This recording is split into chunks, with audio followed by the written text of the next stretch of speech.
서울의 최고급 부촌인 평창동, 화려한 부겐빌레아가 가득한 큰 길가에 자리한 박 회장의 아이보리색 저택은 지나가는 이들의 시선을 늘 사로잡았다.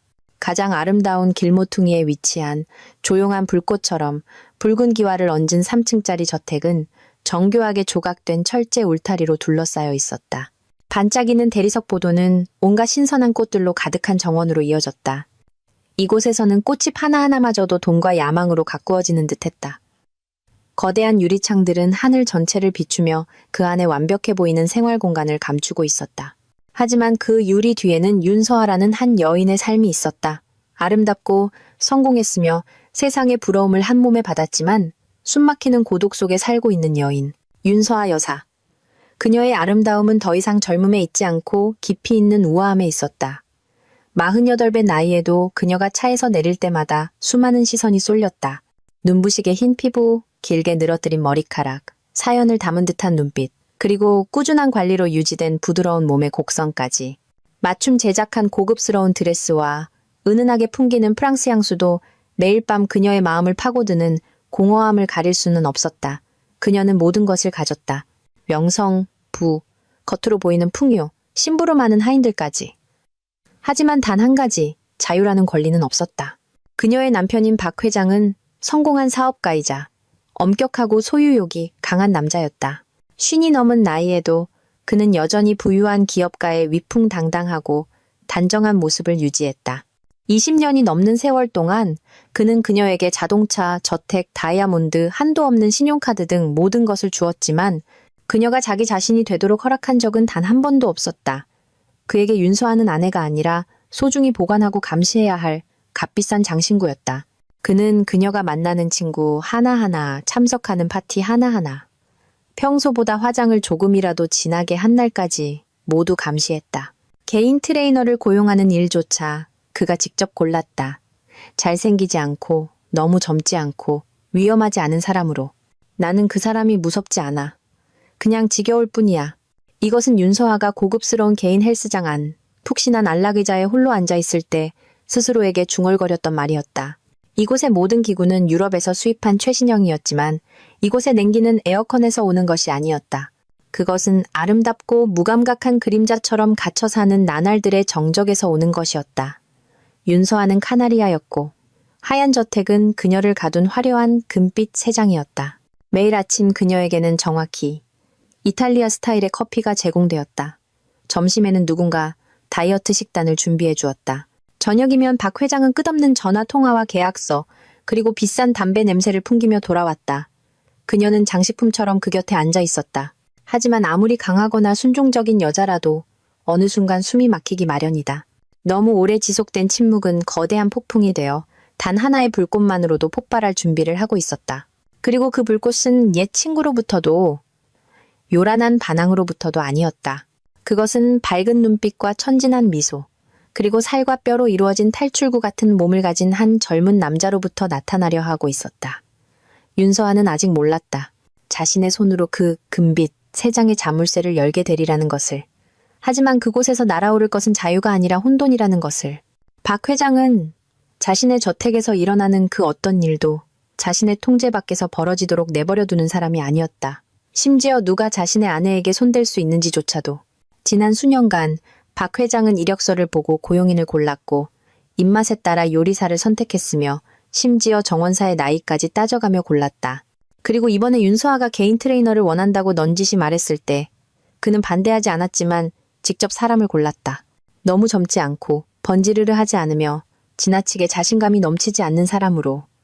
그는 헬스장 관리자에게 차갑게 지시했다. 몇 개의 이력서가 제출되었고 그는 휙휙 훑어보았다. 그의 시선은 25살의 강지훈에게 멈췄다. 체육대학 졸업, 특별할 것 없는 가정환경, 깨끗한 이력, 남성적이지만 연약한 미소년 스타일은 아닌 외모. 가장 중요한 것은 공개된 여자친구가 없고 스캔들에 연루된 적이 없다는 점이었다. 이놈, 순해 보이는군. 그렇게 강지훈은 아내의 개인 헬스장이라는 이름의 보호구역의 노일, 철저히 검열된 물건처럼 선택되었다. 하지만 강지훈은 박 회장이 생각하는 것처럼 순진한 청년이 아니었다. 그는 이런 부유한 집에 발을 들인 것이 처음이 아니라는 것을 알고 있었다. 그는 트레이너들 사이에서 떠도는 소문들을 들은 적이 있었다. 조심해. 사모님들한테는 향수 냄새랑 유혹의 냄새가 같이 나니까. 운 좋으면 스쿼트만 가르치는 게 아니라 재벌 회장님보다 먼저 올라탈 수도 있어. 하지만 강지훈은 윤서아를 만나게 될 줄은 몰랐다. 헬스장에 처음 들어선 날 그는 몇 초간 숨을 멈췄다. 윤서아는 그가 만났던 다른 여자들과 달랐다. 요란한 화장도, 억지로 젊어 보이려는 노력도 없었다. 그녀에게는 숨막힐 듯한 성숙한 아름다움이 있었다. 몸에 꼭 맞는 운동복은 여전히 여성스러운 곡선을 드러냈고 반짝이는 눈과 단정하게 올려 묶은 머리는 우아하면서도 지친 듯한 기품을 풍겼다. 그리고 바로 그 우아한 피로감이야말로 강지훈이 그녀에게 손대고 싶게 만든 것이었다. 첫 수업은 조용히 지나갔다. 윤서아는 말이 적고 예의 바르며 거리를 두었다. 하지만 바로 그 거리감이 은밀한 도전처럼 느껴졌다. 이름이 지훈이라고? 건강해 보이네. 하지만 이 집은 시끄러운 거 좋아하는 사람 없다는 건 기억해둬. 그녀는 지훈을 쳐다보지 않고 말했지만 그 말투는 그의 등골을 서늘하게 만들었다. 지훈은 고개를 끄덕였다. 네, 알겠습니다. 사모님. 하지만 마음속으로는 흥미롭다고 생각했다. 날이 갈수록 지훈의 호기심은 커져만 갔다. 윤서아가 헬스장에 들어설 때마다 지훈은 베르가못과 샌다루드가 섞인 듯한 은은한 향수 냄새를 맡았다. 그것은 경험 많고 자신감 있으며 자신이 무엇을 원하는지 정확히 아는 여자에게서만 나는 향기였다. 지훈은 자신이 실수를 해서는 안 된다는 것을 알았다. 박 회장은 만만한 사람이 아니었다. 하지만 지훈 역시 더 이상 몽상가 청년이 아니었다. 그는 속임수 속에서 자랐고 기회가 종종 유혹의 옷을 입고 나타나는 세상에 익숙했다. 그리고 지금 그의 앞에는 여자와 돈의 냄새를 풍기는 기회가 있었다. 복근 운동을 좀 더 하시면 더 탄탄해질 거예요. 지훈은 말하며 그녀의 등에 손을 얹었다. 정확한 위치, 정확한 자세였지만 얇은 옷감을 통해 전해지는 따스한 온기를 느끼지 않기란 어려웠다. 윤서아가 그를 흘끗 쳐다보았다. 단 1초. 정말 찰나였지만 그 시선은 더 이상 단순한 고용주의 것이 아니었다. 그것에는 무언가 탐색하는 듯한, 청신호를 보내는 듯한, 그리고 네가 이 선을 넘을 용기가 있니? 라고 조용히 묻는 듯한 무언가가 있었다. 그리고 지훈은 깨달았다. 자신이 단지 몸매를 가꾸기 위해 선택된 것이 아니라 이기면 인생을 바꿀 수 있고 지면 모든 것을 잃을 수 있는 게임에 끌려 들어가고 있다는 것을. 하지만 젊은 남자에게 금지된 게임보다 더 자극적인 것이 또 있을까? 무심한 듯한 시선 하나가 한 사람의 인생 전체를 불태울 때가 있다. 그날 아침 날씨는 맑지도 흐리지도 않았다. 그저 희미한 빛이 헬스장의 두꺼운 유리를 뚫고 들어와 익숙하고 느린 동작으로 워밍업을 하고 있는 윤서아의 몸 위로 부드럽게 쏟아졌다. 그녀는 옅은 회색의 운동복을 입고 있었고 그 옷은 그녀 몸의 모든 곡선을 감싸고 있었다. 그날 그녀의 눈에 서린 피로감은 모든 것을 이상할 정도로 현실적으로 만들었다. 맞은편에서 강지훈은 조용히 운동기구를 닦고 있었다. 귀에는 이어폰을 꽂고 있었지만 그의 시선은 호기심이 아닌 이름 붙이기 어려운 어떤 감정으로 그 여자를 몰래 관찰하고 있었다. 그리고 윤서아의 시선이 불현듯 지훈의 시선과 마주쳤을 때 시간은 멈춘 듯했다. 아무도 말하지 않았다. 아무도 웃지 않았다. 하지만 윤서아는 마음속에서 무언가 움직이는 것을 느꼈다. 아주 오랜만에 박 회장이 늘 하던 것처럼 평가하거나 살피거나 통제하는 시선이 아닌 다른 시선을 마주한 것이었다. 지훈의 시선은 피하지도 대담하지도 않았다. 그저 한 사람의 여자를 바라볼 뿐이었다. 사모님도 재벌의 아내도 아닌 그저 한 명의 여자. 그리고 그것이 윤서아를 약하게 만들었다. 그의 시선 속에서 그녀는 생명력을 보았다. 한때 자신이 가졌지만 화려한 파티와 샹들리의 불빛, 그리고 텅 빈 넓은 침대에서 홀로 지새우던 밤들 사이 어딘가에서 잃어버렸던 바로 그 생명력을. 지훈에게는 들판의 바람 같고 햇살 냄새 같은 자유로움이 있었다. 그는 연기할 필요도 고급스러워 보이려 애쓸 필요도 그녀의 남편처럼 모든 것을 통제할 필요도 없었다. 지훈은 진실했다. 그리고 그 진실함이 지금의 윤서아에게는 가슴 시리도록 소중했다. 쉬는 시간, 윤서아는 긴 의자에 앉아 생수병을 들고 있었다. 지훈은 엮기 의자를 다시 조절하고 있었다. 그의 목덜미를 타고 흐르는 땀방울이 등줄기를 따라 미끄러져 내려가 민소매 셔츠 아래로 사라졌다. 그 젊은 육체는 박 회장의 깡마른 몸과 담배 냄새, 무감각한 잔소리와는 전혀 다른 에너지로 가득 차 있었다. 요즘 정말 열심히 하시네요. 눈에 띄게 건강해지셨어요. 지우는 웃으며 진심 어린 눈빛으로 그녀를 바라보며 말했다. 단순한 칭찬이었지만 윤서아는 심장이 찌릿하는 것을 느꼈다. 칭찬 때문이 아니었다. 너무나 오랜 시간 동안 어떤 남자도 자신을 그런 눈으로 봐준 적이 없었기 때문이었다. 그 순간 그녀는 잘못된 생각을 하지 않았다. 전혀. 그저 하나의 시선, 약간의 감정, 약간의 온기. 아직 타오르지는 않았지만 이미 가슴의 문을 은밀히 두드리는 작은 불씨일 뿐이었다. 지훈이 밖으로 나간 후에도 윤서아는 고요한 공간에 그대로 앉아 있었다. 손에 쥔 생수병은 차가웠지만 그녀의 두 뺨은 뜨거워졌다. 그녀는 입술을 깨물었다. 웃지도 슬퍼하지도 않았다. 그저 아주 오랫동안 잊고 있던 무언가가 다시 살아난 것 같았다. 그녀 나이의 여자는 쉽게 사랑에 빠지지 않지만 쉽게 기억한다. 그리고 고독으로 얼어붙었던 심장이라면 적당히 따뜻한 눈빛 하나만으로도 그 균열은 넓어지기에 충분했다. 그날 밤 박 회장은 늦게 돌아왔다. 짙은 술 냄새가 차가운 바람처럼 그녀를 스쳐 지나갔다. 그녀는 계단을 올라가는 그의 뒷모습을 바라보다가 조용히 거울 앞으로 돌아가 자신에게 물었다. 나 아직 매력적인가? 거울은 청춘이 지난 한 여인을 비추고 있었지만 오늘 거울 속 눈빛은 무언가 달랐다. 아직 선명하지는 않지만 타오르기를 기다리는 불꽃이 있었다. 어떤 친밀함은 말이 필요 없다. 몇 번의 가벼운 접촉만으로도 자존심 속에 잠들어 있던 한 여인을 깨우기 시작하기에 충분하다. 그 첫 시선 이후 윤서아와 강지훈의 운동 시간은 더 이상 이전처럼 순수하지만은 않았다.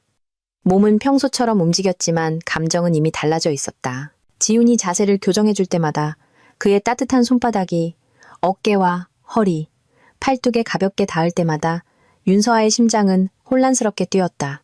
운동하는 사람의 심박수가 아니라 본능과 이성 사이에서 방황하는 사람의 심박수였다. 허리를 조금 더 펴세요. 그래야 정확한 근육에 힘이 들어가요. 지우는 나지막하고 차분한 목소리로 말했다. 그는 그녀의 등 뒤에 서서 두 손을 허리에 얹고 가볍게 자세를 바로잡아 주었다. 단순한 동작이었지만 그녀의 온몸은 마비되는 듯했다. 이렇게 가까이 남자가 서 있었던 것이 얼마만인가. 억압하거나 명령하기 위해서가 아니라 그저 가까이 있기 위해서. 헬스장은 이제 단순히 몸매를 유지하는 공간이 아니라 두 사람이 말없는 연극에 함께 참여하는 조용한 무대가 되었다. 윤서아는 더 신경 써서 운동복을 입기 시작했다. 더 밝은 색상, 더 몸에 붙는 디자인을 골랐다.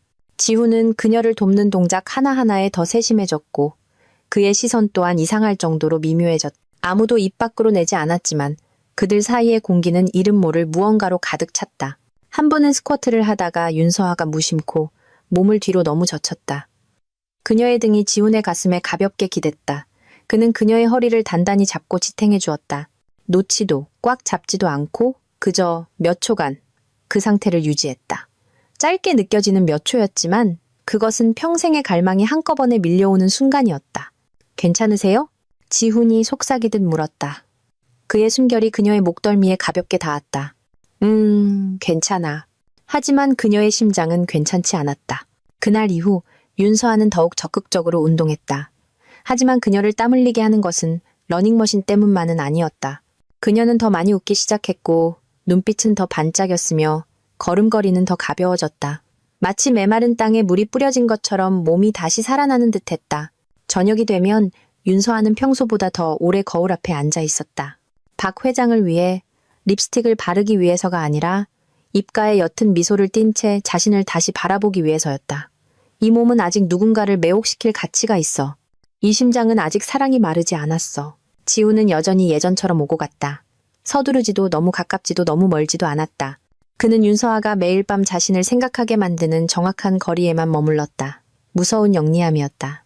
먼저 다가서지 않으면서도 상대를 가까이 오게 만드는 그런 남자였다. 헬스장을 나서는 윤서아는 더 이상 차갑고 도도한 여인이 아니라 살결 하나하나, 숨결 하나하나가 되살아나고 있는 여인이었다. 고독은 아무도 볼 수 없는 병이다. 그리고 강지훈은 무의식적으로 혹은 의도적으로 그 첫 번째 치료제가 되었다. 비록 윤서아가 아직 약을 먹지는 않았지만 그 냄새를 맡는 것만으로도 그녀는 이미 자기 자신이 아니었다. 형체도 이름도 열도 없는 갈증이 있다. 하지만 그것은 매일 밤, 매 순간을 갉아먹는다. 뚜껑 닫힌 냄비 밑에서 타오르는 불길처럼 은밀하게. 연기는 나지 않지만 언제든 들끓을 준비가 되어 있다. 그리고 48배 윤서아는 그 불길이 자신 안에서 점점 커지고 있음을 느끼기 시작했다. 하나의 눈빛에서 시작해 무심한 접촉으로, 그리고 거의 의도적인 가까움으로 모든 경계는 서서히 흐려지고 있었다. 아무도 입 밖에 내지 않았지만 둘 다 알고 있었다. 조용한 게임이 시작되었고 수동적으로 보였던 윤서아가 이제 게임의 규칙을 다시 짜기 시작했다. 그날 헬스장의 에어컨이 갑자기 시원하지 않았다. 하인이 기술자를 부르겠다고 했지만 윤서아는 손을 저었다. 지훈 씨한테 한번 봐달라고 해.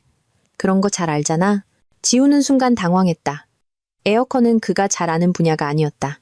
하지만 그 순간 윤서아의 눈빛은 기계를 고칠 사람이 필요한 것이 아니라 누군가를 가까이 세워둘 이유가 필요한 것이었다.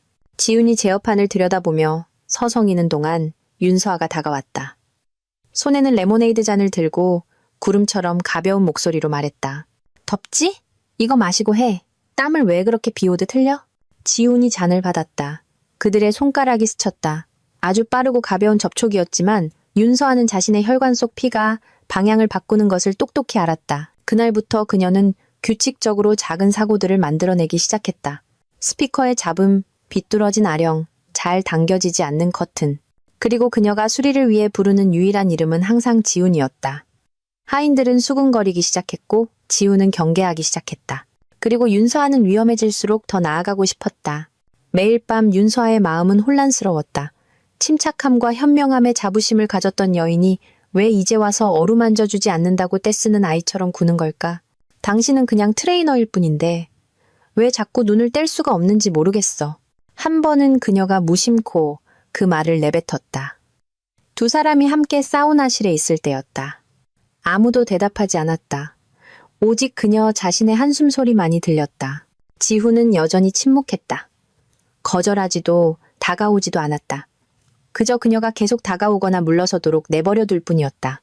하지만 윤서아는 더 이상 물러설 길이 없다는 것을 잘 알았다. 매일 아침 잠에서 깰 때마다 윤서아는 거울 속 자신이 낯설게 느껴졌다.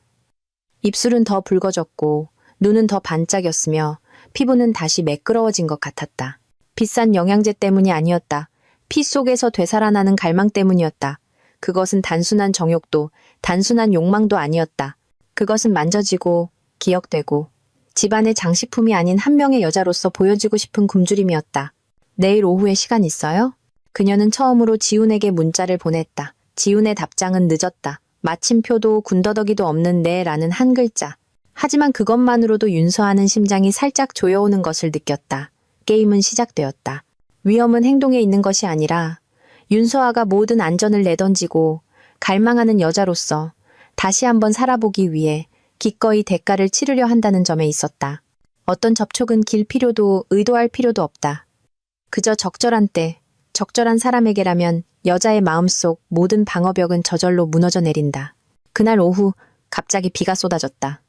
큰 비는 아니었지만 시간을 늘리고 하얀 저택을 빗물 젖은 유리창 너머로 아련하게 만들기에 충분했다. 윤서아는 옷을 고르며 평소보다 오래 거울 앞에 멈춰섰다. 무엇을 입을지 몰라서가 아니라 자신을 감춰야 할지 아니면 연약한 부분을 드러내야 할지 몰라서였다. 결국 그녀는 몸에 적당히 붙는 운동복을 골랐다. 너무 드러나지도 않으면서 상대방이 두 번 쳐다보게 만들기에 충분한 옷이었다. 지훈은 정시에 도착했다. 머리카락은 살짝 젖어 있었고 어깨에는 빗물이 묻어 있었다. 차가운 바람 냄새와 따뜻한 몸에서 뿜어져 나오는 무언가가 아주 현실적이고 아주 남성적이었다. 비가 약하게 와서 괜찮아요. 지훈이 따뜻한 목소리로 웃었다. 지훈이 서두르지 않고 편안하고 침착하게 방으로 들어서는 모습에 윤서아는 거리를 유지하기가 더욱 힘들어졌다. 그는 아무것도 의도하지 않았지만 바로 그 의도 없음이 가장 달콤한 함정이었다. 오늘의 운동은 스트레칭이었다. 가까운 상호작용이 필요하고 손과 손이 닿고 몸과 몸이 맞닿아야 하는 일련의 동작들. 기술적으로는 정확했지만 감정은 더 이상 원칙을 따르지 않았다. 다리를 곧게 펴시고 제가 자세를 좀 잡아드릴게요. 힘 빼세요, 사모님. 지훈은 몸을 숙여 그녀의 종아리에 부드럽게 손을 얹었다. 아주 가벼운 실제인지 아닌지 확실하지 않을 정도의 접촉이었다. 하지만 윤서아의 심장은 누군가 가볍게 쥐었다 놓는 것처럼 찌릿했다. 그녀는 태연한 표정을 유지하려 애썼지만 경계심과 희망으로 가득 찬 반짝이는 눈빛을 감출 수는 없었다. 정말 몸매 관리를 잘하시네요. 이 나이에 이렇게 탄탄한 몸을 유지하는 분은 드문데. 그렇게 말하면 내가 진심으로 믿을 것 같아? 그녀가 반은 농담, 반은 진담으로 되물었다. 마음 얻으려고 하는 말이 아닙니다. 정말 그렇습니다. 지훈은 처음으로 피하지 않고 똑바로 쳐다보았다. 그리고 윤서아도 피하지 않았다. 오히려 그녀의 시선은 조용한 동의의 표시처럼 살짝 위를 향했다. 운동이 거의 끝날 무렵 그녀는 일어나 미니 냉장고로 가서 물 한 병을 꺼냈다. 잠깐 쉬어요. 시원한 물이야. 지훈이 가까이 다가왔다. 그녀가 그에게 물병을 건네줄 때 그들의 손가락이 스쳤다. 아주 가벼운 접촉. 누구도 손을 빼거나 서두르지 않았지만 무언가가 불붙었다. 윤서아는 온몸에 불이 붙는 것 같았다. 그가 젊어서도 오랫동안 아무도 그녀의 손을 만지지 않아서도 아니었다. 그 접촉은 허락을 구하지도 않았지만 빼앗지도 않았기 때문이었다. 그저 그녀를 떨리게 하기에 충분했다. 지훈이 살짝 손을 빼며 멋쩍게 웃었다. 죄송합니다. 괜찮아. 윤서아는 가볍게 대답하며 여전히 그의 눈을 바라보았다. 둘은 몇 초간 가만히 서 있었다. 공기는 짙었고 어떤 말로도 그 순간의 감정을 숨길 수 없었다. 모든 것이 아직 안전하다고 생각할 만큼 어리석은 사람도 없었다. 향이 독특하네요. 향기로운데 좀 슬픈 느낌이랄까. 지훈이 무심코 말했다. 하지만 윤서아는 그저 웃을 뿐이었다. 오래도록 즐거울 일이 없었던 사람의 냄새야. 당신은 모를 거야. 어쩌면 저도 알지 몰라요. 그것은 아무도 초대하지 않았지만 둘 다 발을 들였다는 것을 아는 게임에 들어선 첫 순간이었다. 그리고 가벼운 접촉 하나로 느리고 위험하며 매혹적인 게임이 시작되었다. 윤서아는 다음번에는 이처럼 가볍지 않으리라는 것을 알았다. 하얀 저택의 오후는 늘 기이할 정도로 조용했다. 자동차 소리도 아이들 소리도 없었다. 오직 노란 햇살만이 커다란 유리창을 통해 비스듬히 쏟아져 들어와 매일 오후 윤서아가 운동을 시작하는 개인 헬스장을 비출 뿐이었다. 하지만 이제 운동은 그저 핑계일 뿐, 진짜 목적지는 강지훈이었다. 바람처럼 가벼웠던 그날의 손길 이후 두 사람 사이에 무언가의 금이 갔다. 깨지진 않았지만 균열이 생겼고 말로 하진 않았지만 머리카락에 스며든 담배 연기처럼 선명했다. 윤서아는 지훈이 다가오기를 기다린다면 아주 오랜 시간이 걸릴 것이고 그녀의 나이에는 모호한 것을 기다릴 시간이 많지 않다는 것을 알았다. 그녀는 더 확실한 기회를 만들어야 했다. 그날 오후 지훈이 막 들어섰을 때 그녀는 이미 의자에 앉아 한숨을 쉬고 있었다. 어제 그 러닝머신 뭔가 이상한 것 같아. 전원이 안 켜져. 제가 한번 볼게요. 지훈이 재빨리 대답하며 다가왔다. 기계 내부는 정상이었고 전선도 꽂혀 있었으며 화면도 켜져 있었다. 단지 전원 버튼을 그녀가 일부러 비껴 눌렀을 뿐이었다. 지훈이 아래에서 허리를 숙이고 있을 때 윤서아는 바로 뒤에 섰다. 그녀의 목덜미에서 나는 향수 냄새와 그의 땀 냄새가 섞여 아주 현실적인 향을 만들어냈다. 너무 답답하네. 덥기도 하고 에어컨도 시원찮고. 그녀는 실크 스카프를 가볍게 부채질하며 투덜거렸다. 지훈이 일어나 돌아섰을 때 그들 사이의 거리는 한 뼘도 채 되지 않았다. 윤서아는 고개를 들었고 그녀의 시선은 그가 내려다보는 위치에 정확히 멈추도록 의도되었다. 침묵의 순간 아무도 말하지 않았다. 오직 에어컨 소리와 억누르려 애쓰는 사람의 느린 심장 박동 소리뿐이었다. 아마 사모님께서 사용법을 잘 모르셨나 봐요. 그녀는 웃으며 한 걸음 물러나 그의 시선을 피했다. 뭐 됐어. 오늘은 가벼운 동작이나 하자. 근육이 좀 뭉쳤네. 네, 그럼 매트 준비할게요. 둘은 요가 매트 위에 앉았다. 지훈이 그녀를 위해 스트레칭을 시작했다. 그의 손이 그녀의 종아리에 얹혀 가볍게 당겼지만 더 이상 이전처럼 무심하지 않았다. 이런 건 정말 잘하네. 힘 조절을 어떻게 해야 하는지 아는구나. 좋아하는 사람 많겠다. 사모님만큼은 아닐걸요. 지훈은 입가에 미소를 띤 채 시선은 똑바로 마주치지 않고 말했다. 반은 농담, 반은 진담인 말이었지만 윤서하에게는 그것이 뱃속 깊숙이 밝히는 낚싯바늘 같았다. 윤서하의 갈증은 더 이상 본능이 아닌 듯했다. 그것은 습관이 되었고 동기가 되었으며 이제는 계산까지 되었다. 며칠 후 블루투스 스피커에 잡음이 생기고 커튼이 잘 쳐지지 않고 긴 의자가 흔들렸다. 모두 심각하지 않았고 그저 그녀가 지훈을 15분 더 붙잡아 둘 핑계로 충분했다. 그리고 매일 오후 강지훈이라는 이름은 운동 스케줄뿐만 아니라 윤서아의 마음속에서도 더욱 자주 불렸다. 집안 하인들은 그녀를 이상한 눈으로 보기 시작했다. 평소보다 더 깊이 숙이는 인사, 이전보다 더 어색한 인사말. 그들은 감히 말하지 못했지만 분명히 알고 있었다. 하지만 윤서아는 신경 쓰지 않았다. 여자는 감정적 굶주림이 깨어났을 때 누군가가 자신을 여자로만 봐준다면 여론 따위는 짓밟을 수 있었다. 지훈 씨. 네. 운동 시간 외에 내가 뭐 고칠 거 있으면 그래도 도와줄 거지? 사모님을 위해서라면 언제든지요.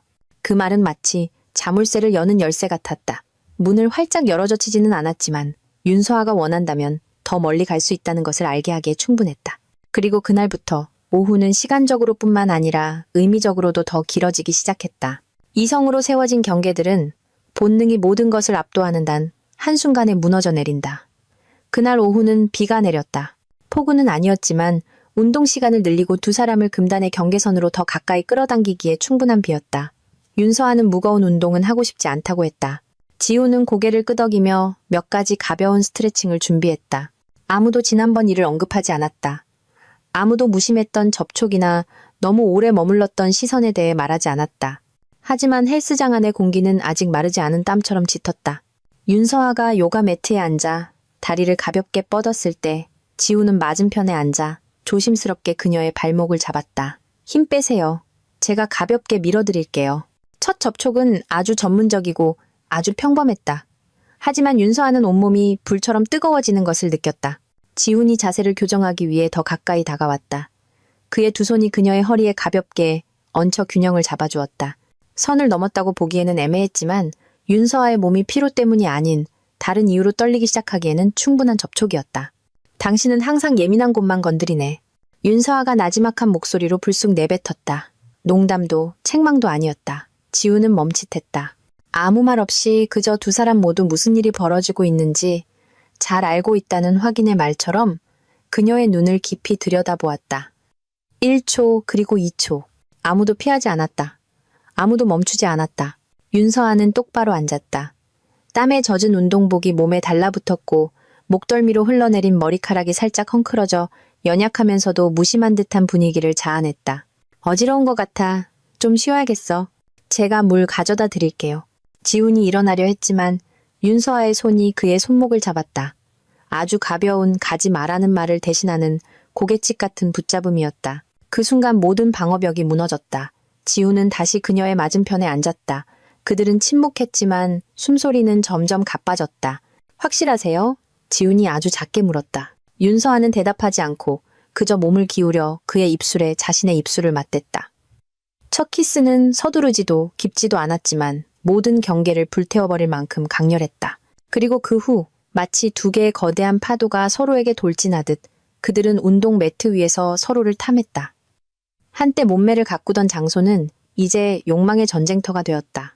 옷이 벗겨지고 살결이 드러나고 거친 숨소리가 터져나왔다. 윤서아는 마치 다른 차원에 빠져든 것 같았다. 물건처럼 취급받던 세월의 모든 고독과 냉기가 이제 살아있는 뜨거운 육체로 데워지고 있었다. 지우는 그녀가 생각했던 것처럼 서툴지도 너무 능숙하지도 않았다. 그는 윤서아가 여전히 힘과 주도권을 가지고 있다고 느끼게 할 만큼 순수했고 동시에 그녀가 모든 것을 내려놓고 싶게 만들 만큼 영리했다. 땀이 매트를 적셨고 그녀의 등이 차가운 바닥에 스쳤으며 손가락이 지훈의 어깨를 가볍게 긁었다. 창밖의 빗소리, 이 모든 것이 말없는 음악의 배경음악 같았다. 오직 두 사람만이 들을 수 있는 음악. 모든 것이 잦아들었을 때 윤서아는 가쁜 숨을 몰아쉬며 가슴을 들썩이며 가만히 누워 있었다. 지우는 옆에 누워 눈을 감은 채 아무 말도 하지 않았다. 둘 다 이 일이 여기서 끝나지 않으리라는 것을 알았다. 문은 열렸고 더 이상 돌아갈 길은 없었다. 그날 밤 그녀가 방으로 올라갔을 때 박 회장은 아직 돌아오지 않았다. 그녀는 평소보다 오래 샤워했다. 뜨거운 물이 어깨 위로 쏟아졌지만 방금 겪은 감각을 씻어낼 수는 없었다. 그리고 거울 속 자신을 보며 입술을 가볍게 만졌다. 립스틱은 지워졌지만 숨결에는 여전히 지훈의 냄새가 남아있었다. 하룻밤 한 번의 순간, 실수일까, 시작일까, 오직 시간만이 답해줄 것이었다. 지금으로서는 윤서아는 아주 오랜만에 자신이 정말 살아있음을 느꼈고 또한 아주 오랜만에 두려움을 느꼈다는 것만 알았다. 입술이 닿으면 더 이상 순수할 수 없다고들 한다. 하지만 윤서아와 지훈 사이의 모든 순수함은 그 반란의 밤 이후 사라졌다. 그리고 그 후는 깊이 빠져드는 나날들이었다. 사랑이 아니라 중독이라는 이름의 감정 속으로. 한때 몸매를 가꾸던 헬스장은 이제 은밀한 미래의 장소가 되었다. 장미꽃도, 촛불도 없었다. 오직 땀 냄새, 느린 배경음악, 그리고 차가운 흰 조명뿐이었다. 하지만 두 사람에게는 언제든 발각될 수 있다는 감각만큼 자극적인 것은 없었다. 매일 오후, 하인들이 물러가고 문이 살짝 열린 채 잠기고 커튼이 반쯤 쳐지면 윤서아와 지훈은 이름 없는 두 갈증처럼 서로에게 얽혀들었다. 당신 정말 미쳤어.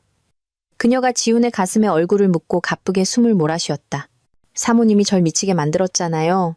그가 그녀의 목에 입을 맞추며 나지막이 속삭였다. 키스는 더 이상 망설이지 않았고 접촉은 더 이상 우연이 아니었다. 스트레칭을 위해 나란히 앉는 순간들은 도덕과 본능 사이의 거리마저 늘려놓았다. 둘 다 질문하지 않았고 관계를 정의하지 않았다. 그저 산소가 부족한 두 사람처럼 서로에게 돌진했다. 피부로 숨을 쉬고 육체로 아무도 감히 이름 붙이지 못하는 공허함을 채웠다. 윤서아는 오직 오후를 위해 살기 시작했다. 하루의 긴 시간은 무의미해졌다. 지훈이 도착했음을 알리는 초인종 소리가 울릴 때까지는. 그렇다면 지훈은 무슨 이유로 오는 걸까? 섹스, 정복욕, 아니면 그 자신도 설명할 수 없는 어떤 갈망? 그저 그도 헤어나올 수 없다는 것만 알았다. 한 번은 옷을 채입기도 전에 하인에게 발각될 뻔했다. 윤서아는 두려웠고 지훈도 두려웠다. 하지만 그 후 그들은 더욱 격렬하게 서로를 탐했다. 위험할수록 게임은 더 자극적이 되었다. 더 이상 서로를 필요로 하는 것이 아니었다. 그들은 서로의 습관이 되었다. 처음이 감정 때문이었는지, 굶주림 때문이었는지, 충동 때문이었는지 아무도 기억하지 못했다. 이제는 만날 때마다 육체가 육체를 불렀다. 이게 얼마나 갈 거라고 생각해? 한 번은 윤서아가 그의 옆에 누워 물었다. 머리는 헝클어지고 입술은 부어올랐으며 눈은 여전히 몽롱했다. 생각 안 해요. 전 그냥 오늘이 필요해요. 진실하면서도 잔인한 대답이었지만 윤서아는 웃었다. 그녀 역시 내일을 생각할 용기가 없었기 때문이다. 그들 사이의 것은 사랑도 게임도 아니었다. 그것은 의존이었다. 마약이 필요 없는 중독, 오직 피부 냄새, 머리카락 냄새, 숨소리, 심장 박동만으로 충분한 중독. 그리고 모든 중독이 그렇듯 깊이 빠질수록 눈이 멀고 탐닉할수록 벼랑 끝으로 다가갔다. 하지만 지금 이 순간 누구도 깨어나고 싶어 하지 않았고 멈추고 싶어 하지 않았으며 두 사람 모두 살아있음을 느끼는 그곳에서 물러서고 싶어 하지 않았다. 그 여자는 한때 하얀 저택의 차가운 복도를 그림자처럼 거닐었지만 이제 변했다. 윤서아는 환해졌다. 화장품으로 과시하는 그런 화사함이 아니라 마치 시들었던 장미가 아무도 예상치 못한 계절에 갑자기 꽃망울을 터뜨린 것처럼 깊은 내면에서부터 우러나오는 희미하지만 깊은 빛이었다. 하인들이 수군거리기 시작했다. 사모님, 요즘 젊어지신 것 같아. 식단 조절 잘해서 그런가? 아니면 좋은 일이라도 있으신가? 아무도 대놓고 말하지는 못했지만 윤서아의 눈에 반짝이는 빛이 생겼고 걸음걸이가 가벼워졌다는 것은 모두가 분명히 알았다. 그리고 특히 그녀는 매일 아침 나지막이 흥얼거리기 시작했다. 그녀 자신조차도 낼 수 있었다는 사실을 잊고 있던 소리였다. 그녀의 몸도 변했다. 허리는 더 잘록해졌고 어깨는 더 펴졌다. 피부는 마치 새로운 생명력을 얻은 듯했다. 영양크림에서 온 것이 아니라 갈망받고 있다는 느낌에서 온 것이었다. 그녀가 거울 앞에 서서 드레스를 입어보고 립스틱을 바를 때마다 더 이상 사교적 의무 때문이 아니라 자신을 바라보고 갈망할지도 모를 한 사람을 위해서였다. 나 아직 예뻐? 한 번은 비 오는 오후 두 사람이 나란히 누워있을 때 그녀가 지훈에게 물었다. 예쁜 게 아니라 매혹적이에요. 그가 귓가에 속삭였다. 그 매혹적이라는 단어를 그녀는 일주일 내내 기억했다. 달콤해서가 아니라 자신이 존재하고 있는 것이 아니라 살아가고 있다는 것을 느끼게 해주었기 때문이었다. 그녀는 매일 아침 신선한 꽃을 사기 시작했다. 거실에 꽂기 위해서가 아니라 헬스장에 두기 위해서였다. 향기를 위해서도 아니었다. 그 의미를 알아줄 단 한 사람을 위한 은밀한 기쁨의 표현이었다.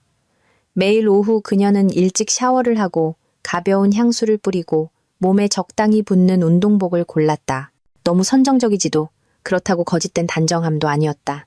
그녀는 일부러 유혹할 필요가 없었다. 지금 그녀의 존재 자체가 이미 유혹이라는 것을 알고 있었기 때문이다. 그녀의 기분은 눈에 띄게 변했다. 더 이상 하인들에게 짜증을 내지도 않았고 박 회장이 돌아올 때마다 방에 숨지도 않았다. 대신 침착하고 자제력 있으며 부드러우면서도 생명력이 넘쳤다. 박 회장이 눈치채기 시작했다. 당신 요즘 많이 웃는군. 운동이 효과가 있나 봐. 그가 저녁 식사 중에 말했다. 그의 눈에는 약간의 의심이 서려 있었다. 윤서아는 그저 미소를 지으며 생선 조각을 집어 담담하게 대답했다. 숨 쉴 수만 있다면 누구든 다시 살아나는 법이죠.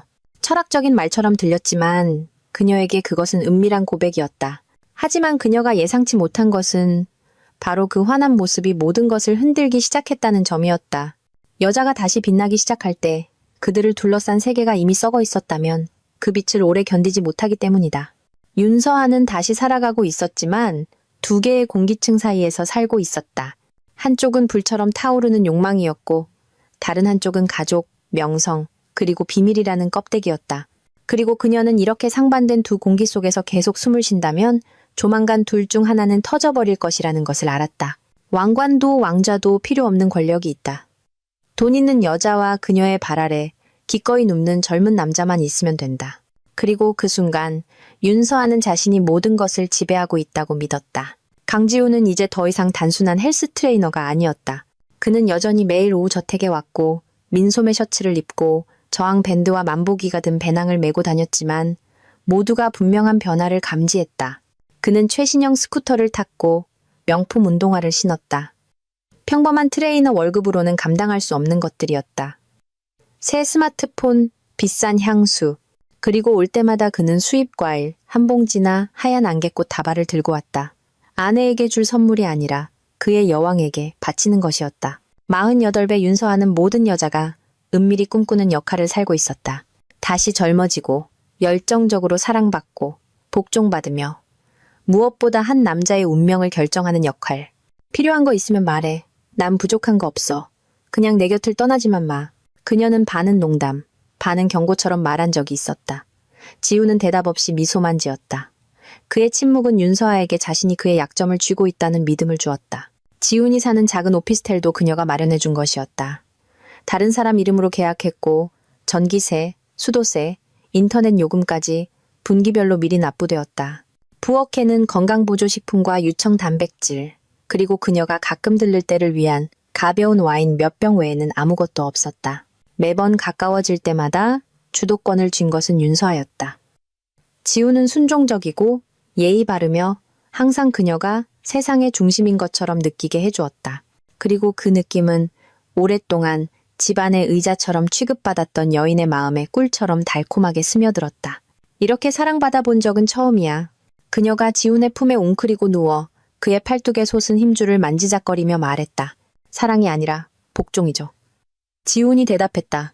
그 말에 그녀는 그를 더욱 가슴에 꽉 끌어안았다. 이 순간 윤서아의 눈에 지훈은 보상이었다. 값비싼 장난감, 돈과 정, 그리고 육체로 살 수 있는 권력. 그리고 그녀는 자신이 지훈을 통제하는 한 상처받지 않을 것이라고 믿었다. 하지만 그녀가 몰랐던 것은 달콤한 권력은 때로 환상이라는 점이다. 누군가에게 모든 것을 줄 때 그것은 바로 당신에게 더 이상 협상할 카드가 남아있지 않다는 뜻이기 때문이다. 지훈은 침묵했고 여전히 다정했지만 그 순종적인 눈빛 뒤에는 계산이 싹트기 시작했다.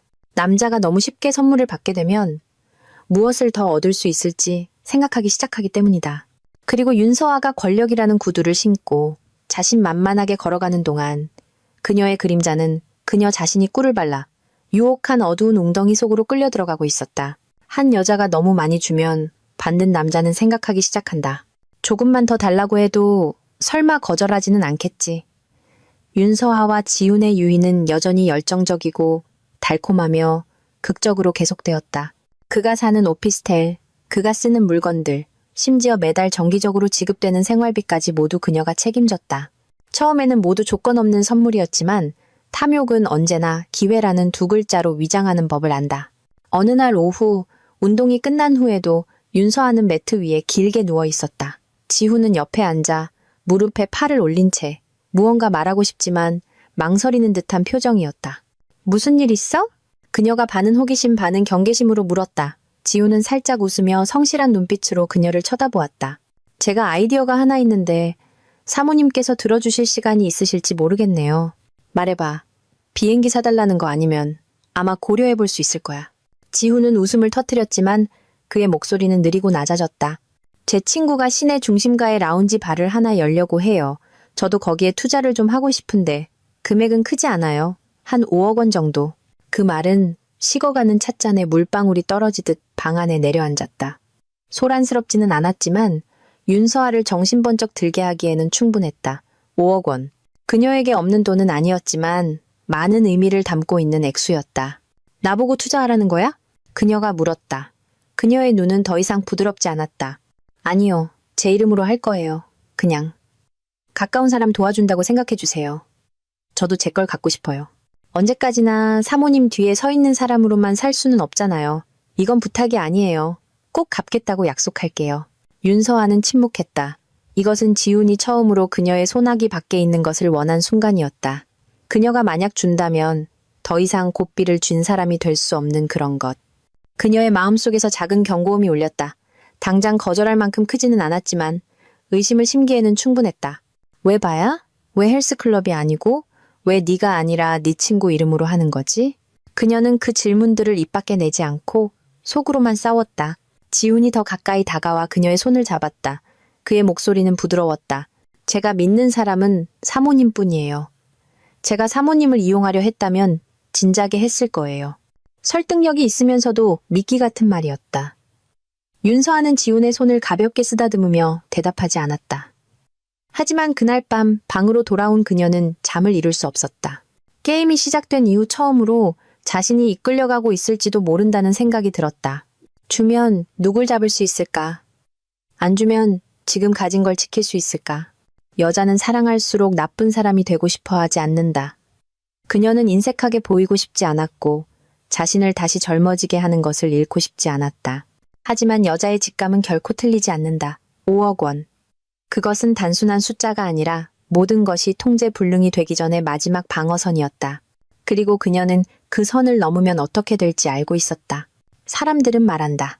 여자는 사랑할 때 눈을 감고 남자는 원하는 것을 얻었을 때 눈을 크게 뜬다고. 윤서아는 정확히 언제부터 지훈이 변하기 시작했는지 몰랐다. 그저 어느 날 그가 더 이상 예전처럼 일찍 오지 않고 작은 꽃다발을 가져오지 않으며 예전의 습관처럼 매일 밤 보고 싶어요 라고 문자하지 않는다는 것만 알았다. 그는 바빠지기 시작했다. 파트너를 만나느라 바빴고 바 계획 회의로 바빴으며 가게 자리를 알아보느라 바빴다. 그녀가 문자를 보낼 때마다 지훈은 바로 답장하지 않았다. 때로는 오후 내내 걸리기도 했다. 많이 바쁜가 보네? 한 번은 윤서아가 웃는 이모티콘과 함께 문자를 보냈다. 그가 답했다. 걱정 마세요. 저도 제 일이 있어야죠. 언제까지나 사모님께 의지해서 살 수는 없잖아요. 아주 맞는 말이었지만 사랑에 빠진 여자에게는 아주 틀린 말이었다. 윤서아는 차가움을 느끼기 시작했다. 지훈이 악해서도 그가 배신해서도 아니었다. 그가 자신을 바라보는 눈빛이 예전 같지 않았기 때문이었다. 더 이상 매혹된 자의 반짝임이 아니라 우위를 점한 자의 평온함이 있었다. 비오는 어느 오후 헬스장에 온 지훈이 그녀를 불러 이야기했다. 이 서류에 사인 좀 해주실 수 있어요? 사모님 이름으로 보증만 서주시는 거고 나머지 절차는 제가 다 알아서 할게요. 윤서아는 잠시 멈칫했다. 그가 그녀를 바라보는 눈빛은 애원도 기다림도 아닌 요구였다. 어떠세요? 저 믿으시잖아요. 그렇죠. 그냥 서류 몇 장인데 뭐 별거 있겠어요. 지훈의 목소리는 가벼웠고 미소는 여전했지만 더 이상 순종적인 청년의 것이 아니라 상대방이 이미 약해졌다는 것을 아는 사람의 것이었다. 그날 밤 윤서아는 아주 오랫동안 거울 앞에 앉아 있었다. 손에는 지훈이 선물했던 목걸이를 쥐고 있었다. 값싼 물건이었지만 예전에는 보물처럼 소중히 여겼었다. 이제 그것은 지훈의 관심처럼 텅 빈 장신구일 뿐이었다. 그녀는 지훈의 달콤했던 말들을 되짚어보기 시작했다. 우연히 본 그의 휴대폰에서 다른 사람에게 보낸 메시지와 똑같은 내용들, 늦은 밤 가라오케에서 자주 열리는 회의들, 그리고 가장 중요하게 지훈은 그녀와의 육체적 관계를 피하기 시작했다. 오늘 피곤해서 일찍 주무세요. 제 일 때문에 그런데 내일 보충할게요. 그런 말들이 점점 많아졌다. 지훈이 거절할 때마다 그녀는 화내지 않았다. 그저 마음 한구석이 갈라지는 것을 느낄 뿐이었다. 그녀는 스스로에게 묻기 시작했다. 나는 이 게임에서 누구인가? 애인, 투자자 아니면 돈 내는 꼭두각시? 한 번은 그녀가 예고 없이 지훈의 오피스텔에 찾아갔다. 문이 천천히 열렸고 지우는 놀랐으며 그의 눈에는 더 이상 기쁨이 없었다.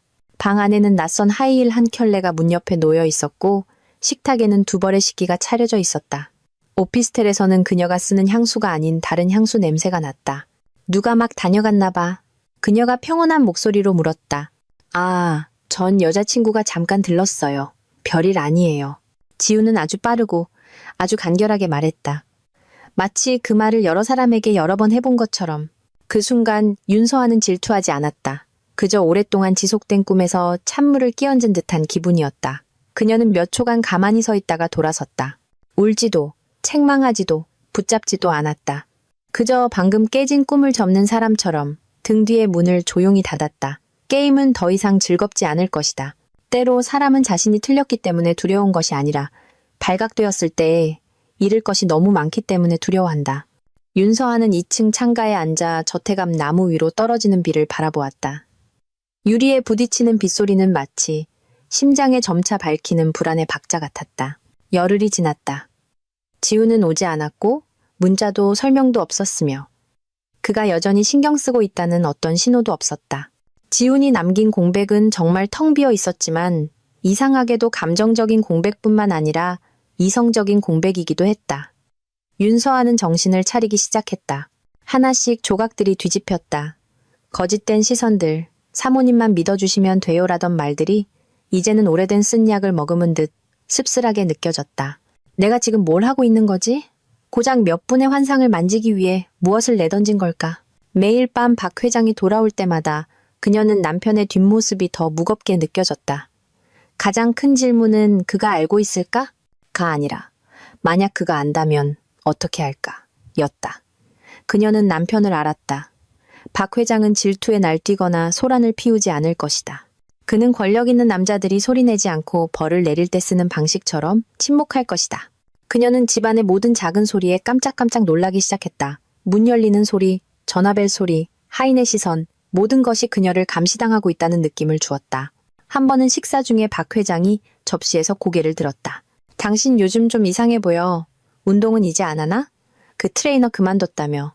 무심한 질문이었지만 그 평온한 말투는 등골을 서늘하게 했다. 그만뒀어. 지겨워서. 그녀는 숟가락에서 눈을 떼지 않고 대답했다. 난 당신이 그 젊은 친구 때문에 즐거워하는 줄 알았는데. 그녀의 심장이 한 박자 멈췄다. 숟가락을 쥔 손이 약간 떨렸지만 그녀는 억지로 미소를 지어 보였다. 젊은 사람 만나면 누구든 즐겁지 않겠어요. 박 회장은 더 이상 아무 말도 하지 않고 그저 와인잔을 들었다. 그의 눈은 못 본 척하는 듯 했지만 사실은 아내의 얼굴에 나타나는 가장 작은 표정 변화 하나까지 파헤치고 있었다. 그날 밤 윤서아는 컴퓨터를 켜서 지훈과의 모든 메시지를 삭제했다. 송금 영수증을 파기했고 숨겨진 폴더에 있던 흐릿한 셀카들을 지웠다. 하지만 죄책감은 쉽게 지워지지 않았다. 그것은 실수로 너무 진하게 뿌린 향수 냄새처럼 그녀에게 달라붙어 손을 씻고 옷을 갈아입어도 여전히 희미하게 살갗에 배어 있었다. 윤서아는 경계선에 서 있었다. 한쪽에는 한때 존경했지만 열정적으로 사랑한 적은 없는 남편이 있었다. 다른 한쪽에는 그녀를 다시 살게 했지만 또한 차가운 무관심으로 그녀를 짓밟은 젊은 남자가 있었다. 이성은 끊어내라고 말했고 명예는 침묵하라고 말했다. 하지만 여전히 감정이 없다고 부인하려 애쓰는 심장은 보내지 못한 문자 한 통, 말하지 못한 이별의 말을 생각할 때마다 가끔씩 욱신거렸다.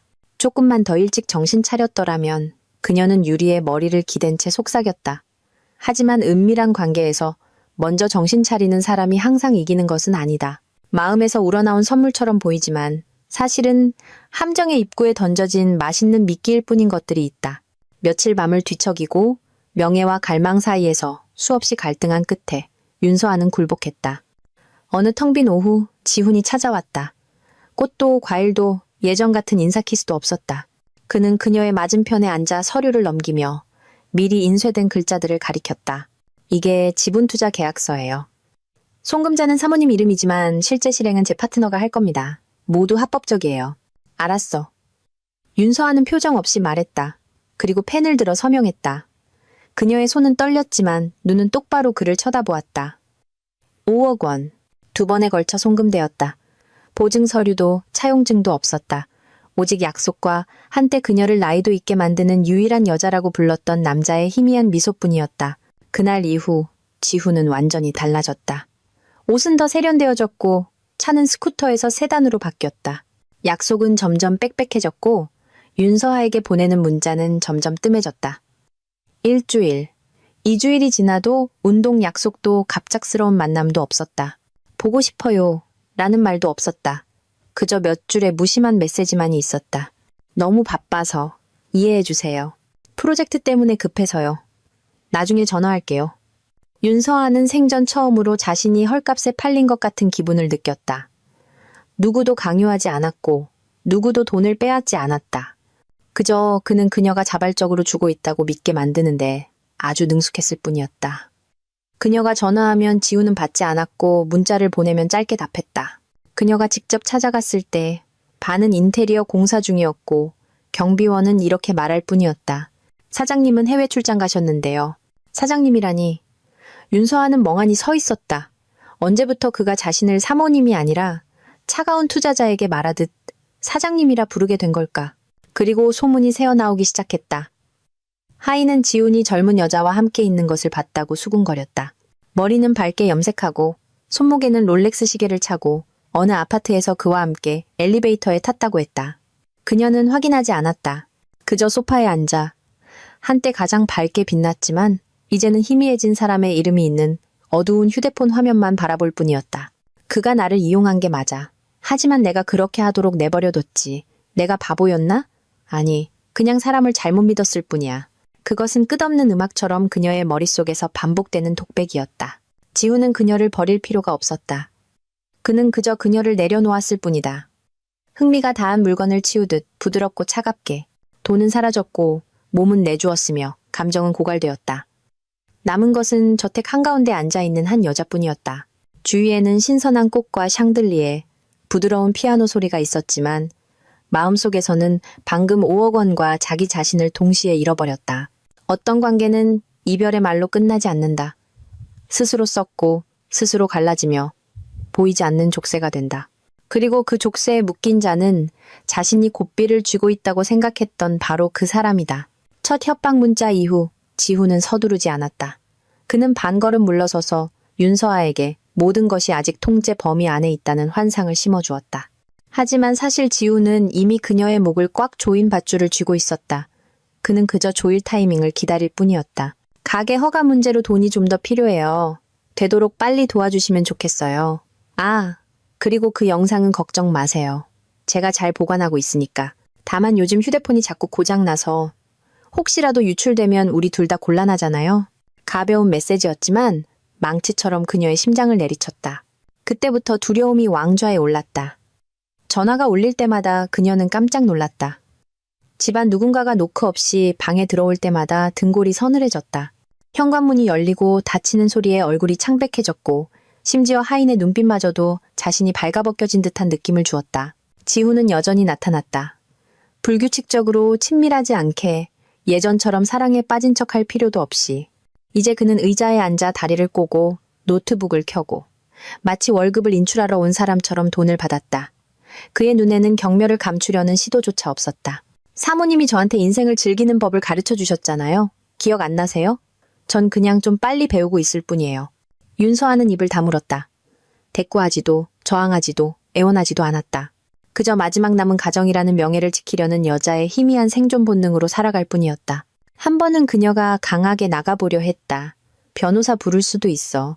너도 언젠가 뒤집힐 거란 생각 안 해봤어? 지우는 비웃었다. 그의 눈빛은 더 이상 젊지 않았다. 계산으로 가득 찬 나이보다 늙어 보였다. 사모님, 이 일이 터지면 사모님은 모든 걸 잃어요. 저는 고작 월세 오피스텔 하나랑 가십거리 몇 개 잃는 거죠. 누가 더 손해일지 잘 아시잖아요. 진실은 때로 잔인할 정도로 단순하다. 서로에게 소리 지를 필요 없이 그저 위치를 비교하는 것만으로 누가 약자인지 알 수 있다. 윤서아는 점차 그림자가 되어갔다. 더 이상 헬스장에 내려가지 않았고 거울 앞에서 머리를 빗지 않았으며 향수를 쓰지 않았고 심지어 자기 자신의 눈조차 바라보지 않았다. 그녀는 박 회장이 휴대폰을 들고 식탁 앞에서 사진을 들이밀며 이게 뭐지? 라고 묻는 악몽을 꾸었다. 그녀는 한밤중에 벌떡 일어났다. 차가운 땀에 등이 젖었고 심장은 세차게 뛰었으며 입은 마르고 다리는 떨렸다. 악몽은 사진이 유출되었기 때문이 아니었다. 자신에게 더 이상 변명거리가 없다는 것을 알기 때문이었다. 정은 이제 도구가 되었고 돈은 밧줄이 되었으며 죄는 머리 위에 매달린 칼이 되었고 두려움은 숨 쉴 때마다 그녀를 따라다니는 그림자가 되었다. 윤서아는 자신이 다시 살아나고 있다고 생각했지만 이제야 알았다. 그녀는 그저 누군가 모든 것을 알게 될 것이라는 이름의 공포 속에서 천천히 죽어가고 있을 뿐이었다. 포커판에서 가장 위험한 자는 크게 베팅하는 자가 아니라 조용히 때를 기다릴 줄 아는 자다. 박 회장은 순진한 사람이 아니었다. 그는 수조 원대의 거래를 겪으며 수많은 교활한 파트너들을 뒤엎은 사업가였다. 그에게 배신은 현장을 잡을 필요 없이 그저 감지하기만 하면 충분했다. 그리고 최근 들어 그는 윤서아가 변했다는 것을 감지하기 시작했다. 식탁에 앉을 때 더 이상 도도한 시선이 없었고 주의를 끌기 위해 적절한 타이밍에 한숨을 쉬지도 않았으며 그가 늦게 돌아올 때 비꼬는 말을 하지도 않았고 무의식 중에 그의 손을 만지지도 않았다. 모든 것이 더 조용하고 더 닫혀 있었으며 무언가 죄책감과 비슷했다. 아내가 습관을 바꾸는 것은 작은 일이지만 그 변화를 완벽하게 숨길 줄 아는 아내는 아주 큰 일이다. 그는 주의를 기울이기 시작했다. 운동 스케줄, 통화 시간, 발신자 번호가 없는 한밤중의 전화들, 그리고 우연히 그녀의 아이패드 화면에 번쩍하고 나타난 문자 메시지. 더 안 주시면 사진 푸는 거 원망 마세요. 그는 아무 말도 하지 않았다. 추궁하지도 책상을 내리치지도 않았다. 박 회장은 분노가 상대방을 경계하게 만들고 침묵만이 적의 허점을 드러내게 한다는 것을 알았다. 그는 조용히 사람을 고용했다. 신뢰하는 파트너 밑에서 일했던 추적에 능하고 입이 무거우며 질문하지 않는 경호원이었다. 단 3일 만에 강지훈에 대한 모든 정보가 얇은 서류철에 깔끔하게 정리되었다. 본명, 임시 거주지, 윤서아의 차명 계좌에서 송금된 돈, 지훈이 다른 여러 여자와 바에 가는 사진, 몰래 녹음된 음성 메시지, 하나도 빠짐없이. 박 회장은 냉정했지만 고통스러워하지는 않았다. 오직 얼음장처럼 차갑고 잔인할 뿐이었다. 그에게 이것은 더 이상 감정의 문제가 아니라 명예의 문제였기 때문이다.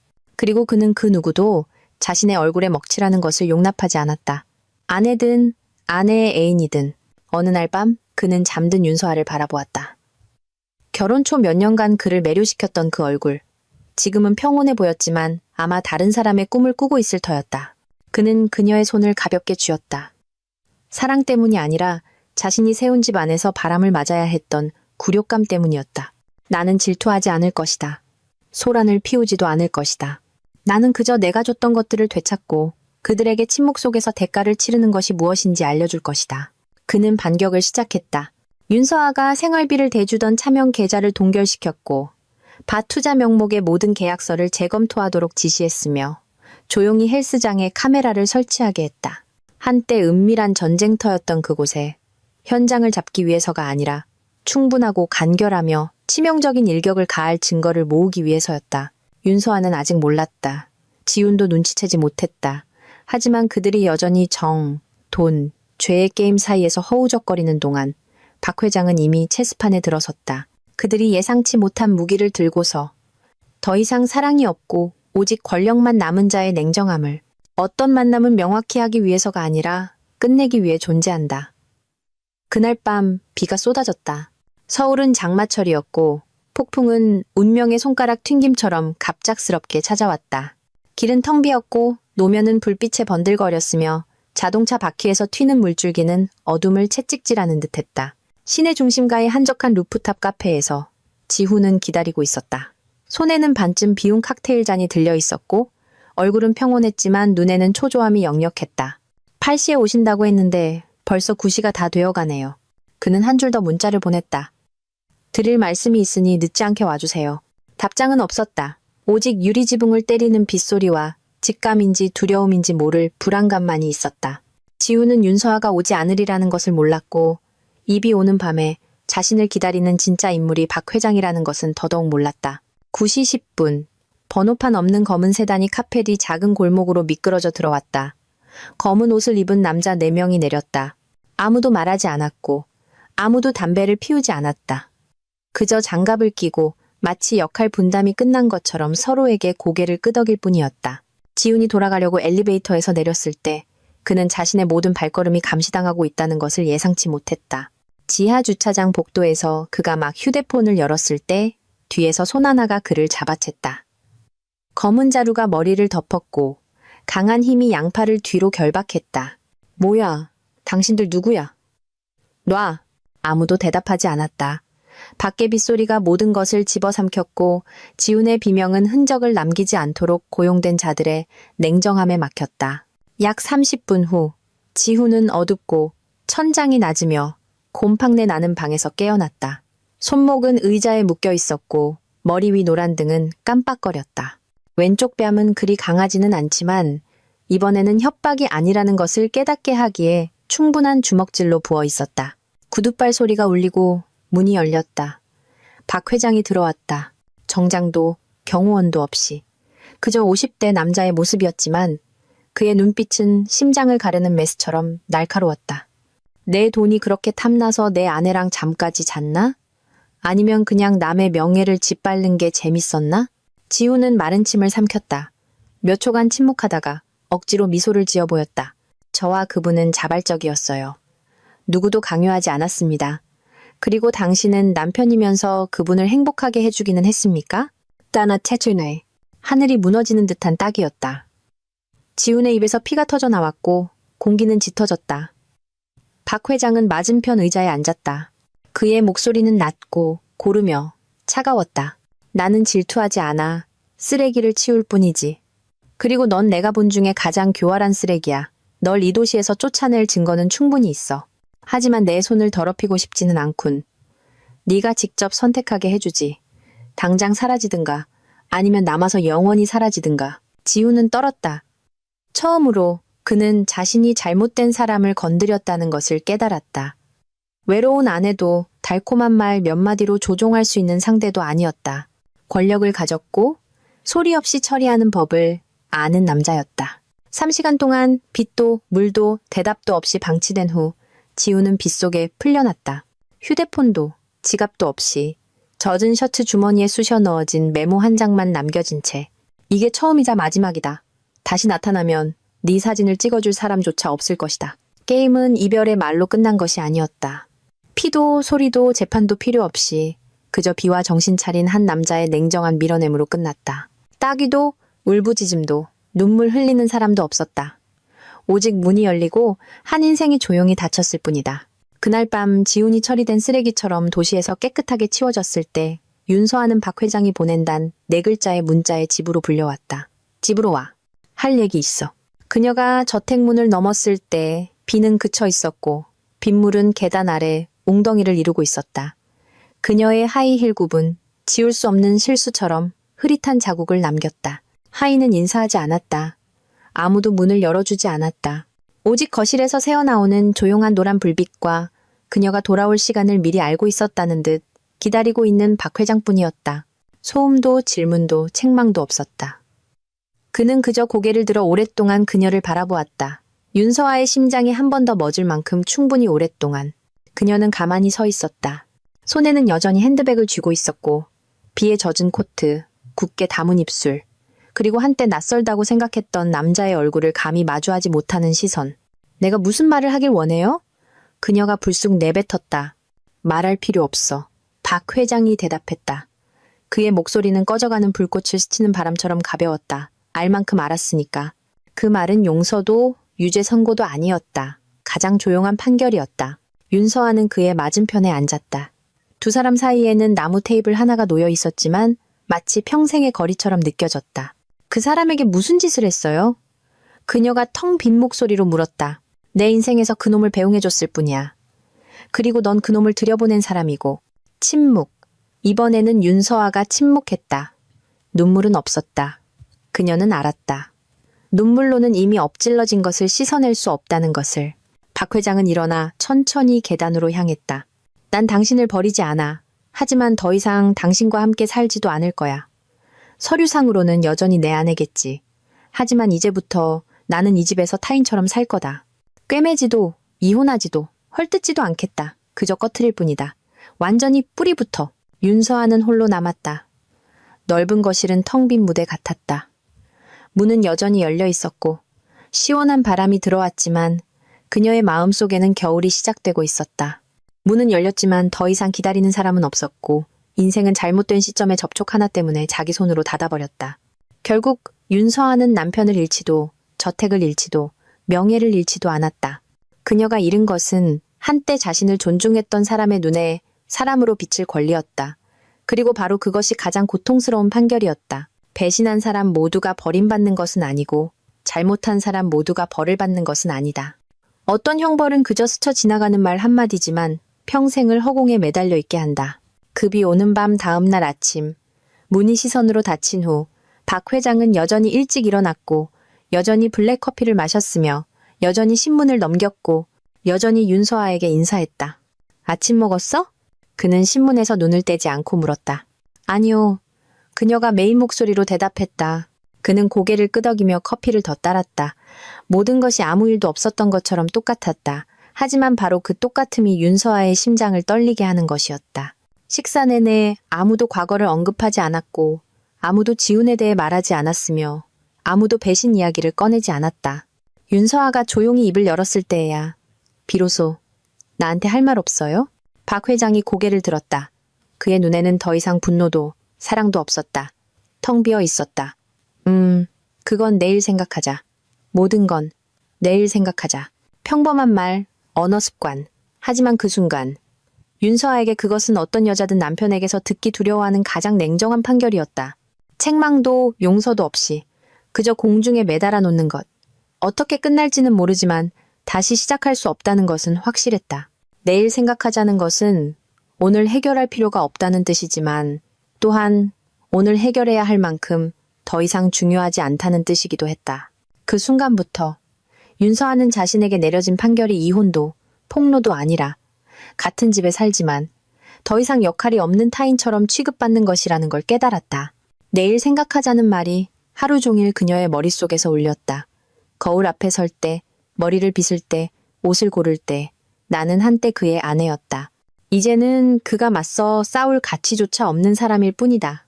이것이 용서일까? 처벌일까? 그냥 넘어가는 것일까? 아니면 완전히 버리는 것일까? 아무도 몰랐다. 그리고 바로 그 모호함이 그녀를 살아있는 매일 속에서 서서히 죽게 했다. 그날 오후 그녀는 발코니로 나가 정성껏 가꿔진 화분들을 바라보았다. 꽃잎 하나하나는 붉게 만개했지만 그녀의 심장은 이미 시들어 있었다. 내일 생각하자고. 하지만 내일이 되면 생각할 것이 남아있기나 할까.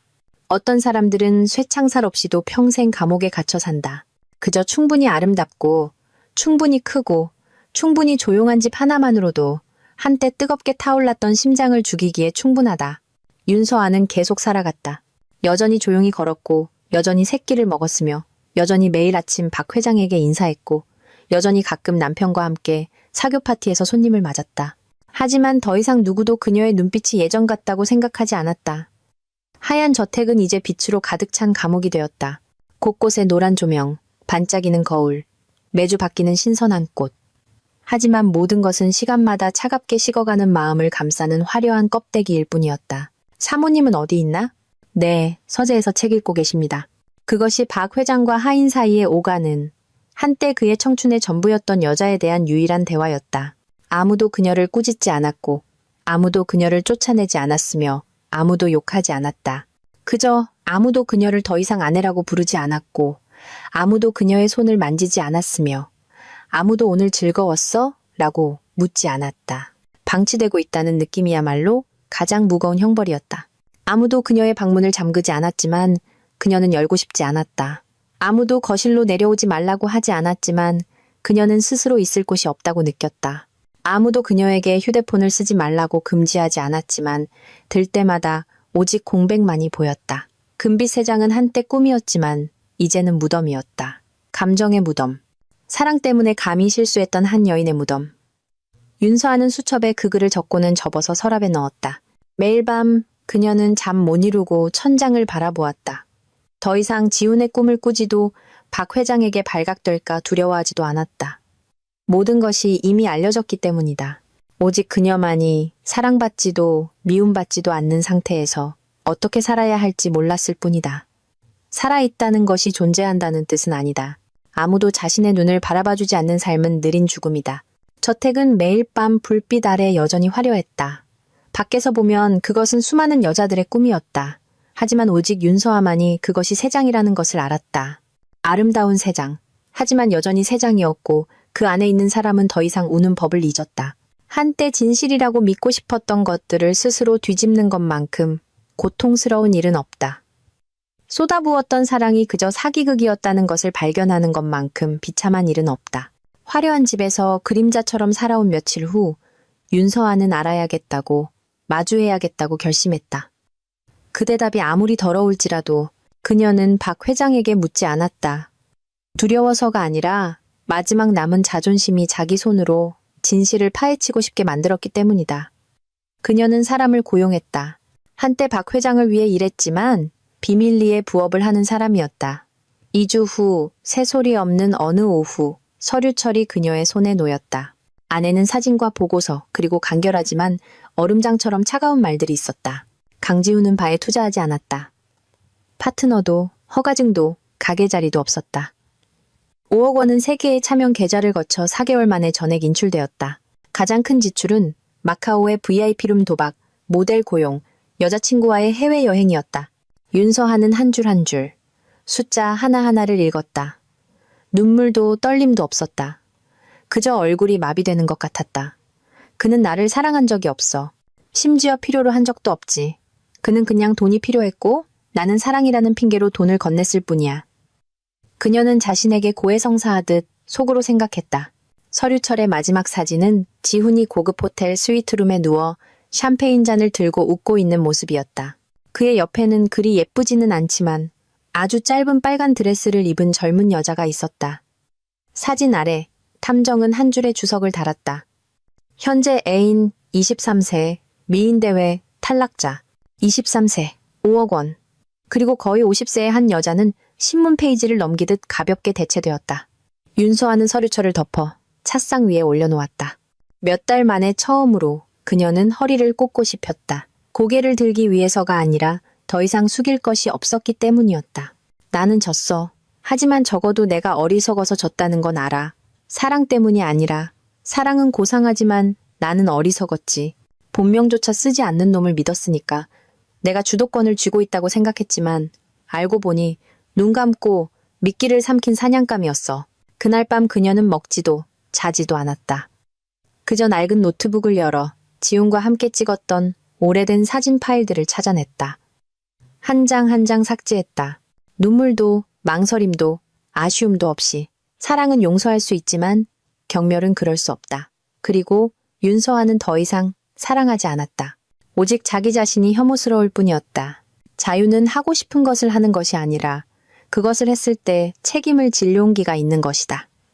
그리고 윤서아는 진정으로 자유로웠던 적이 한 번도 없었다. 진실이 드러난 날부터 그녀는 마치 매 걸음마다 자기 자신의 파편을 밟는 것처럼 살았다. 더 이상 아무도 신문하지 않았고 아무도 언급하지 않았다. 박 회장도 하인도 사회도 오직 자기 자신만이 가장 무겁게 자신을 단죄하는 자로 남았다. 수년간 그녀는 자신이 현명하다고 생각했고 잊힌 아내의 역할을 넘어 자신을 위해 사랑하고 살 줄 아는 여자가 되었다고 믿었다. 하지만 이제 와서 돌아보니 나는 내 인생을 주도한 적이 한 번도 없었다. 그저 남편 여의자라는 감옥에서 더 젊은 놈의 팔이라는 감옥으로 옮겨갔을 뿐이다. 지우는 말로 그녀를 속인 것이 아니라 그녀에게 항상 부족했던 것, 바로 관심으로 속였다.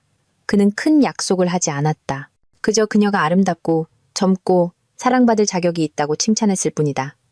그저 조금 더 오래 그녀를 바라보고 조금 더 오래 손을 가볍게 만졌을 뿐이다. 그리고 그것만으로도 그녀는 모든 것을 내주기에 충분했다. 나는 강요당하지 않았어. 자발적이었지. 하지만 그 자발성은 자신이 게임을 통제하고 있다는 환상에서 비롯되었다. 사실 그녀는 누구도 통제하지 못했다. 지우는 애초에 자신이 무엇을 원하는지 알았기에 통제할 수 없었고 박 회장은 단 한 번도 눈이 먼 적이 없었기에 통제할 수 없었으며 시선 하나에도 무너질 만큼 연약했던 자기 자신은 더욱 통제할 수 없었다. 자유. 한때 그녀가 자부심으로 여겼던 그것이 이제는 누구와도 나눌 수 없는 짐이 되었다. 넓은 방에서 그녀는 큰 거울을 바라보았다. 그 안의 여자는 여전히 실크 블라우스를 입고 목은 높이 세웠으며 입술은 옅었다. 초췌하지도 미치지도 않았다. 그저 텅 비어 있었다. 내가 남편을 배신한 날, 나는 나 자신을 해방시키고 있다고 생각했다. 하지만 사실 나는 족쇄를 바꿨을 뿐이다. 새 것이 더 아름답고 더 부드럽고 향수 냄새가 났지만 여전히 족쇄였다. 가짜 자유의 대가는 처벌받는 것이 아니라 영원히 자신이 누구인지 모르게 되는 것이다. 그녀의 인생은 두 남자를 거쳐갔다. 한 명은 그녀에게 신분을 주었지만 불꽃이 없었고 다른 한 명은 감정을 주었지만 진실이 없었다. 그리고 두 사람 모두 그녀가 자신이 가지고 있다고 생각했던 선택권을 준 적이 없었다. 윤서아는 침대 가장자리에 앉아 수첩에 글을 썼다. 다시 선택할 수 있다면 나는 아무도 선택하지 않을 것이다. 나는 먼저 혼자 사는 법을 배울 것이다. 자기 자신과 함께 사는 법을 모를 때 누구든 들어와 나를 길 잃게 할 수 있으니까. 어떤 게임은 끝을 알리는 종소리가 없다. 그저 어느 날 아무도 승리를 선언할 필요 없이 자신이 모든 것을 잃었다는 것을 깨달을 뿐이다. 그의 장마철 하얀 저택은 여전히 꽃으로 덮여 있었고 깨끗하게 빛났다. 여전히 하인이 매일 청소했고 여전히 박 회장의 차는 정확히 아침 7시 30분에 출근했다. 여전히 매주 신선한 꽃이 배달되었고 식사는 정갈하게 차려졌다. 단 한 가지 다른 점은 그 집의 여자가 더 이상 자기 자신이 아니라는 것이었다. 윤서아는 남편을 잃지도 집을 잃지도 않았다. 재산은 여전히 두 사람 공동 명의였고 그들은 여전히 함께 살았으며 몇몇 행사에 같이 나타났고 몇몇 서류에 함께 서명했다. 하지만 감정은 썩어 문드러졌고 신뢰는 뿌리 뽑혔으며 자존심은 다시는 맞출 수 없는 조각으로 부서졌다. 진실이 드러난 후 윤서아는 더 이상 울지도 신세 한탄을 하지도 자책하지도 않았다. 그저 살았다. 아무도 사면할 권리가 없는 죄를 마음속에 품은 사람처럼. 졌어. 한 번은 그녀가 자신의 이름이 수노인 손수건을 접으며 말했다. 그녀의 30번째 생일 선물로 박 회장이 주었던 것이었다. 완전히 졌어. 아무도 내게서 빼앗아가지 않았어. 내가 직접 다 내주었고 남은 것이 없어. 매일 아침 그녀는 나무에 물을 주었지만 꽃향기를 맡지 못했다. 매일 오후 그녀는 차를 마셨지만 뜨거운지 차가운지 알지 못했다. 그녀의 모든 감각은 아무도 자신의 존재를 필요로 하지 않는 나날들 속에서 마모된 듯했다. 박 회장은 차갑게 대하지 않았다. 그저 말을 많이 하지 않았을 뿐이다. 그리고 바로 그 아무것도 아님이 그녀를 합법적이고 절대적으로 완전히 지워진 존재로 느끼게 했다. 지우는 도시에서 사라졌다. 사과 한마디, 이별 문자 한 통, 남겨진 흔적 하나 없이. 그저 윤서아가 무의식 중에 휴대폰을 열 때마다 굴욕적인 습관처럼 공허함을 느끼게 할 뿐이었다. 첫사랑은 무관심 속에서, 두 번째 사랑은 사기극 속에서 사라졌다. 남은 것은 무엇인가? 아무것도. 그저 가볍게 걷고 희미하게 웃으며 충분히 먹고 마시지만 내면에서는 아무도 다시 불러올 수 없는 영혼의 일부를 잃어버린 한 여자만이 남았다. 패배란 다른 사람이 나를 떠날 때가 아니라 내가 더 이상 나 자신을 믿을 용기가 없을 때다. 그것은 그녀가 작은 종이에 적어 몇 년 전에 자신에게 보내는 작별 인사처럼 불태워버린 문장이었다. 결혼 반지는 여전히 끼고 있었고 침대에는 여전히 2개의 베개가 있었으며 식사는 여전히 두 사람이 함께했다. 하지만 윤서아의 마음속은 이미 황무지였다. 더 이상 계절도 씨앗도 다시 심을 희망도 없었다.